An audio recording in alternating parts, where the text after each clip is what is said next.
Welcome to my YouTube channel AN Fun Factory Moral Stories for Kids. Bilal और ईद का बकरा।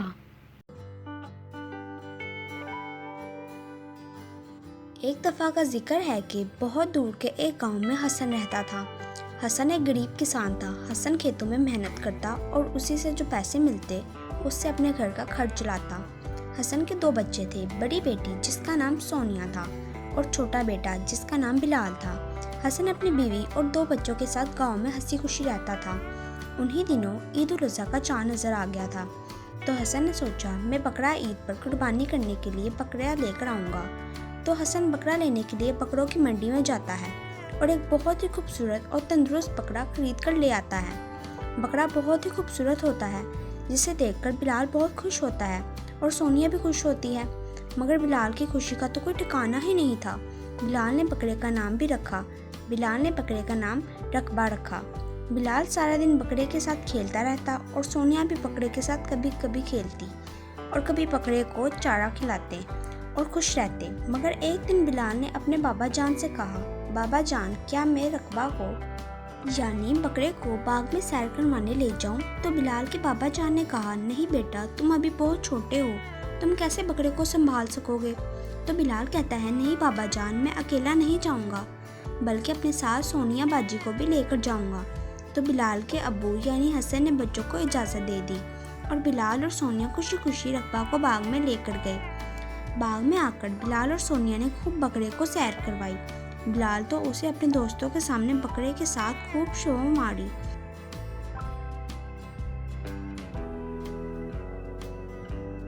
और रकबा ने भी बहुत एंजॉय किया।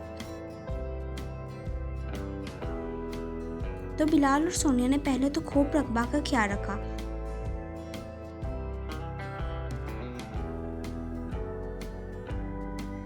मगर जब खुद खेलने लगे तो उन दोनों ने बकरे का ध्यान नहीं किया और बकरा घास खाते और सैर करते करते दूर निकल गया। और जब दोनों बच्चों ने बकरे की तरफ ध्यान किया तो उन दोनों को रकबा कहीं नजर नहीं आया।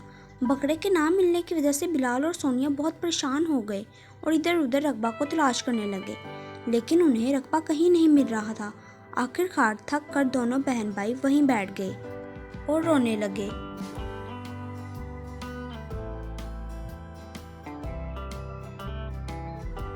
उन दोनों को रोते देखकर एक बूढ़ा आदमी वहां आया और कहने लगा, ए प्यारे बच्चों, तुम क्यों रो रहे हो?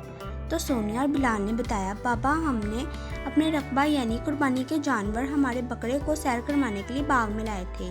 पहले तो हमारा बकरा यहीं खेल रहा था, एंजॉय कर रहा था, मगर अब कहीं नजर नहीं आ रहा। हमने खूब उसे ढूंढा मगर हमारा बकरा कहीं नहीं मिल रहा। तो वो बुजुर्ग आदमी बच्चों को कहता है, मैंने एक बकरे को इस तरफ जाते देखा है, तुम दोनों इस तरफ जाकर देखो। तो बच्चे फौरन ही उस तरफ जाकर बकरे को ढूंढने लगते हैं, लेकिन फिर भी बिलाल और सोनिया को बकरा कहीं नहीं मिलता। मगर वहाँ उन दोनों को एक दाना आदमी मिलता है जो बच्चों से कहता है, तुम फिक्र ना करो, तुम्हारा बकरा तुम्हें मिल जाएगा, बच्चों फिक्र ना करो। तो सोनिया कहती है, नहीं बाबा, हम अपने घर वालों को क्या बताएंगे कि हमने हमारा प्यारा बकरा खो दिया है, वो तो हमारा कुर्बानी का जानवर था। तो वो बुजुर्ग आदमी दोनों बच्चों से कहता है, अच्छा तो ऐसी बात है, तो तुम दोनों अपनी आंखें बंद करो। और वो दोनों अपनी आंखें बंद कर लेते हैं।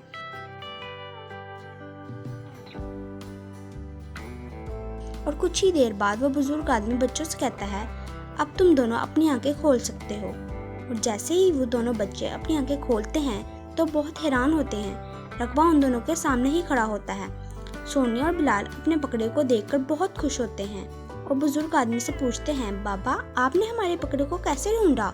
तो बुजुर्ग आदमी ने बच्चों को नहीं बताया कि मैंने बकरा जादू से ढूंढा है, बल्कि बच्चों को बताया, मैंने इस बकरे को इस तरफ घास खाते हुए देखा तो मैं इसे पकड़ कर ले आया हूँ।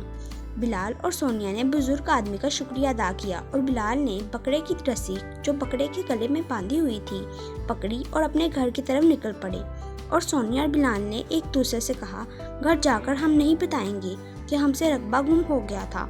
और दोनों घर आ जाते हैं और बिलाल से अब्बू जान पूछते हैं, बकरे को सैर करवा ले बिलाल? तो बिलाल कहता है, हाँ जी अब्बा जान, हम सैर करवा लाए।